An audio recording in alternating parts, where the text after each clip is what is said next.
26 तासानंतरही मुंबई पुणे एक्सप्रेसवेवर नम्रता वाहतूक कोंडी कायम आहे।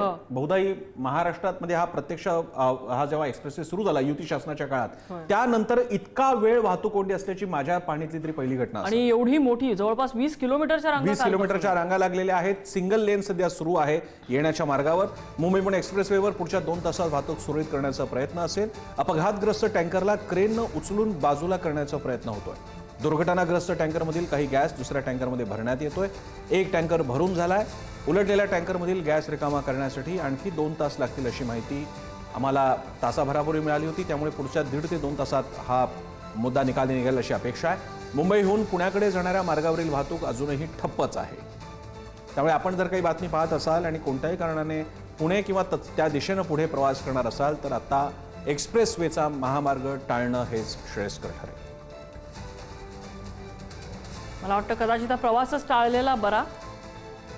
हो, पण आपल्या पुढारीच्या मुंबई पुणे एक्सप्रेस हायवेच्याच अनुषंगाने असलेल्या ऑफिसच्या बाहेरून आजही तिथे त्या दिशेने जाणाऱ्या गाड्या आपल्याला दिसत आहेत। होय, आणि आपण फक्त आवाहन करू शकतो की लोकांनी हा प्रवास टाळावा, कारण आपण केवळ स्वतःची गैरसोय करणार नाही तर एकूणच इतरांचीही गैरसोय करा।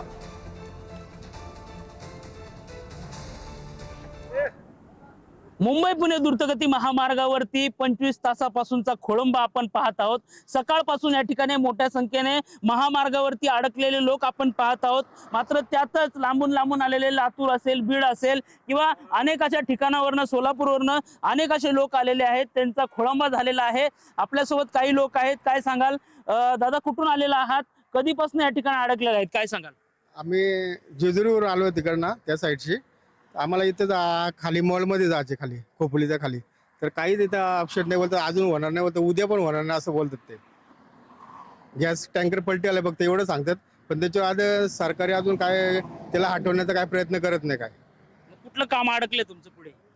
आम्ही आम्हाला जाण्यासाठी कामावर जाऊ शकत नाही, कामाला या ठिकाणी जाऊ शकत नाहीये। काय सांगाल कुठे चालला होता, कधी निघाला होता आपण? आम्ही कोल्हापूरहून निघालेलो काल रात्री आणि ते पाटे 3 वाजता आम्ही पोहोचले। 3 वाजेपासून रस्ता जाम आहे आणि अजून काय क्लिअर झालेलं नाही। हॉटेल वगैरे सगळे जवळ आहे, खरं जेवण महाग असल्यामुळे ड्रायव्हरांची चहा पाण्याची लई गैरसोय झालेली आहे, बाथरूम गैरसोय झालेली आहे। महामार्गावरती अतिशय गैरसोय होत आहे। काय सांगाल, या ठिकाणी मोठ्या प्रमाणात अनेक लोक अडकलेले आहेत, काय सांगाल? इथं प्रशासनाची खूप लापरवाही झालेली आहे। गेले 5 वाजता काल झालेला हा अपघात अजूनपर्यंत त्याचा काही क्लॅरिटी नाही आणि कोण सांगायला नाही, आम्हाला कोण कळवत नाही किती वेळ लागणार आहे, काय कोण सांगायला येत नाही। अजून कुठला एक अधिकारी सुद्धा आलेला नाही इथं, त्याच्यामुळे आम्ही खूप संतापलेलो होतो। आता तुम्हाला काय खायला प्यायला काय कोणी विचारलं? मिळालं नाही, कोणी अधिकारी तर पोहोचलाच नाही। आम्ही अक्षरशः उपाशी मेलेलो आहोत। इथं काही बाई स्त्रिया आहेत, काही बारीक पोरं आहेत, ते अक्षरशः एकदम म्हणजे कंटाळलेले आहेत। प्रशासनाने ज्यावेळी तुमचं 5 वाजता घडलं, तुम्ही तिकडे काय नाही थांबवलं? तुम्हाला एवढा वेळ 14 आणि 16 तास का गेले तुम्हाला अडवायला? तुम्हाला ज्यावेळी 16 तास अडवलं नसतं, आम्ही अडकलो नसतं इथं, तिथं जर तुम्ही अडवलं असतं तर आम्ही निघून गेलो असतो दुसऱ्या मार्गाने। तुम्ही कधी बसले होते? मी आज 5:30 वाजता इथे येऊन बसलोय। तुम्ही प्रवासात कधीपासून चालू केलं? मी काल संध्याकाळी 7 वाजता तिकडे हैदराबादला बसलो आणि आता इथं पहाटे 5:30 वाजता आलो इकडं। तुमचं काम अडकलेलं आहे, कुठलं काम अडकलेलं आहे? मी इथून कन्स्ट्रक्शनच्या कामाला चाललो मुंबईला, त्याच्यामुळे माझं काम अडकलंय। मोठ्या संख्येने अनेकांचे काम अडकलेले आहेत। काय सांगाल, कुठून आलेला आहात? अनेक जण या ठिकाणी बोलत आहेत, मात्र काही जणांच्या भावना देखील तीव्र आहेत। प्रशासनाने आम्हाला कळवलं का नाही किंवा ही जी वाहतूक कोंडी ती सोडवली का नाही असा प्रश्न या ठिकाणी संतप्तरित्या नागरिक विचारत असताना आपल्याला या ठिकाणी पाहायला मिळत आहे। पुढारी न्यूजसाठी मी सागर शिंदे, मावळ। आणि आमचे प्रतिनिधी प्रवीण जाधव इथे घटनास्थळी आहे, ज्या ठिकाणी हा टँकर जो आडवा पडलेला होता तो सरळ करायचं काम सुरू होतं। प्रवीण, सध्याची काय परिस्थिती आहे, किती वेळ अजून लागेल, टँकर सरळ करण्याचं काम कुठवर आलंय? नम्रता, नक्कीच 2 क्रेनच्या साहाय्याने हा टँकर सरळ करण्याचं काम चालू होतं, परंतु तो प्रयत्न त्यांचा फसलेला आहे असं दिसतंय। दोन्ही क्रेन्स बाजूला गेल्यात आणि आता आपण पाहू शकाल की दुसरा एक आता टँकर आलेला आहे आणि तो टँकर पुन्हा म्हणजे एक टँकर भरून गेला याच्यामधला प्रोपोलिन गॅस आणि आता हा दुसरा टँकर एमटी आलेला आहे। आता हा प्रयत्न होणार आहे की याच्यामध्ये जो उरलेला जो ज्वलनशील गॅस आहे प्रोपोलिन तो या टँकरमध्ये ट्रान्सफर करायचा, जेणेकरून या प्रोसेसला मगाशी ज्यावेळेला टँकर आला होता त्यावेळेला त्याला कमीत कमी 4 तास 3 ते 4 तास लागले होते आणि आताही हा गॅस ट्रान्सफर व्हायला जवळपास 3 ते 4 तास लागतील असं एकंदरीत बोललं जात आहे. नम्रता. बापरे, म्हणजे अजून 3 ते 4 तास हे गॅस भरणार आणि त्यानंतर साधारण 2 तास तो टँकर सरळ करायला, म्हणजे अजून 6 ते 7 तास काही अजून एक्सप्रेस वेवरचा ट्रॅफिक जॅम सुटत नाही असं म्हणायला हवं प्रवीण.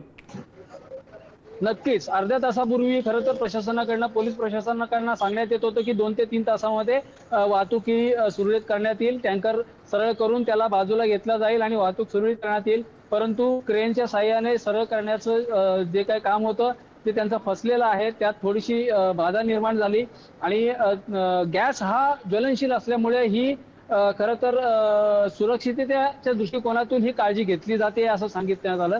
पण आता जर बघितलं आपल्याला तर नक्कीच 5 ते 6 तास यानंतर ऍक्च्युअल हा जो मुंबई लेन आहे हा चालू व्हायला 5 ते 6 तास लागतील यात मात्र शंका नाही. प्रवीण, आता आम्ही बघतोय तुम्ही अगदी सकाळपासून या ठिकाणी आहात, प्रत्येक क्षणाचे आम्हाला अपडेट देत आहेत. एक्सप्रेस वेवरती जर एवढा जॅम असेल तर जुना मुंबई पुणे मार्ग हा पर्याय असतो, तिकडची काही खबरबात आली आहे का? जुना मुंबई पुणे मार्ग आहे त्यावरतून जी हलकी वाहनं आहेत पुण्याकडून मुंबईकडे जाणारी ती उतरवली जात आहेत आणि जाणारी जी काही हलकी वाहनं आहेत ती आता कमी प्रमाण झालंय, कारण 2 लेन या पुण्याच्या चालू केलेल्या आहेत. आपण पाहू शकता इकडे माझ्या उजव्या बाजूला ही आपल्याला दिसते, ही पुणा लेन आहे म्हणजे मुंबईकडून पुण्याकडे जाणारी. आणि या ज्या 3 लेन एका लेनला असतात त्याच्यातून 2 लेन मुंबईकडून पुण्याकडे जाण्यासाठी ठेवल्यात आणि एक लेन जी आहे ज्यावरती आता आपल्याला ट्रक हा खाली उतरताना डाव्या साईडला जाताना दिसतोय तो मुंबईकडे जातोय. म्हणजे आता जी लोणावळ्याच्या पुढे जी काही ट्रॅफिक जाम झाली होती त्यात जे काही मोठे मोठे ट्रेलर्स आणि ट्रक्स जे काही अडकले होते ते सगळे अडकलेले ट्रक्स हे आता मुंबईच्या दिशेने एका लेनवरतून आता या पुण्याच्या लेनवरतून पाठवण्यात येत आहेत. अजून 6 ते 7 तास या ठिकाणी लागणार, म्हणजे तुम्ही जसं म्हणताय की छोटी वाहनं जर जुन्या हायवेने जात असतील, आता दिसतात तुमच्या आजूबाजूने बरेचसे कंटेनर्स सुद्धा जाताना दिसत आहेत. प्रशासनाकडून काय सांगण्यात आलंय का, काही वेगळ्या इन्स्ट्रक्शन्स देण्यात आलेल्या आहेत का? नक्कीच आत्ताच एडीजी प्रवीण कोल्हे होते त्यांनी साळुंके त्यांनी आता सांगितलंय की आम्ही खरं तर हा ट्रॅफिक जाम त्रास करण्यासाठी केलेला नाहीये, तर तो लोकांच्या सुरक्षिततेसाठी केला होता.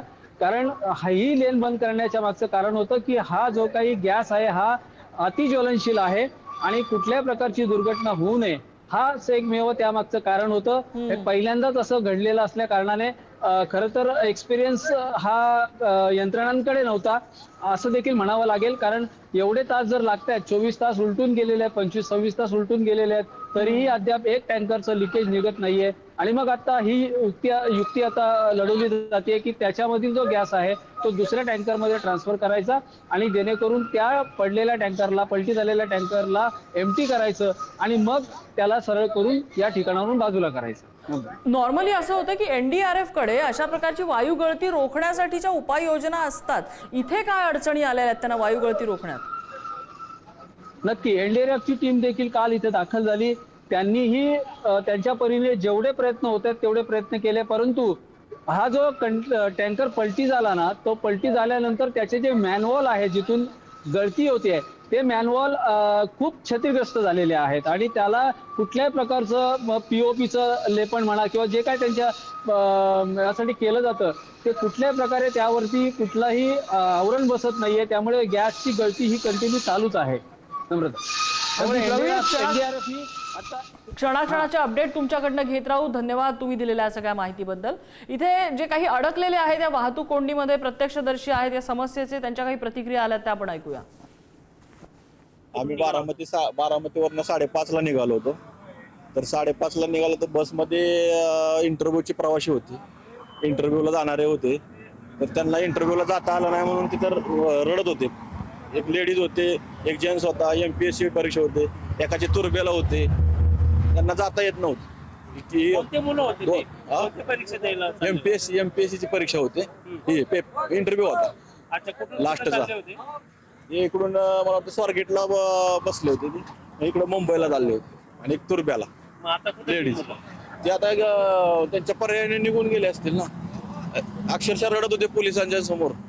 वगैरे पुढाकार घेऊन जिकडनं जाणं. आणि या सगळ्यामध्ये आता ही अशी समस्या निर्माण झाल्यानंतर भविष्यात कधी जर प्रसन्न असा काही प्रकार जर इथे झाला तर पर्याय आपण काय याच्यावरती असू शकतो? एखादी डेडिकेटेड लेन इथे अशा रेस्क्यू व्हेकल्सना येण्यासाठी किंवा ॲम्ब्युलन्सेसना येण्यासाठी तयार करता येऊ शकते का? खरंय. रिझर्व ठेवता येऊ शकते का?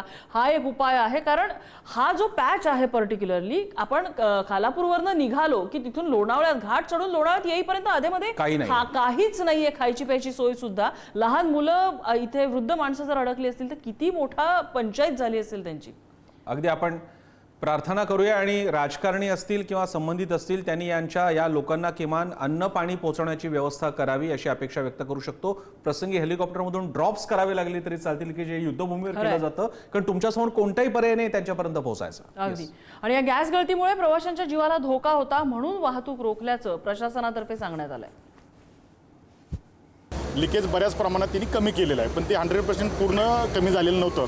त्याकरता नंतरचा टप्पा म्हणून या ठिकाणी त्यांनी जे पलटी झालेले टँकर आहे त्यातील गॅस हा रिकाम्या टँकरमध्ये होस पाईपच्या आधारे तो भरण्यात आलेला एक टँकर आत्ताच भरून पूर्ण झालेला आहे. त्यानंतर दुसरे 2 टँकर आणखीन आलेले आहेत. ते डिप्रेशराईज करून त्या ठिकाणी ते टँकर भरण्याचं काम होईल आणि जसं त्यातलं वजन कमी होईल, गॅस कमी होईल, त्यानंतर ते क्रेनच्या सहाय्यानं ते तो टँकर आहे तो उचलला जाईल आणि दुसऱ्या वाहनावरती बसवून तो मुवमेंट केला जाईल आणि ज्यावेळेस ही मुवमेंट पूर्ण होईल त्यावेळेस ही वाहतूक पूर्णपणे चालू होईल.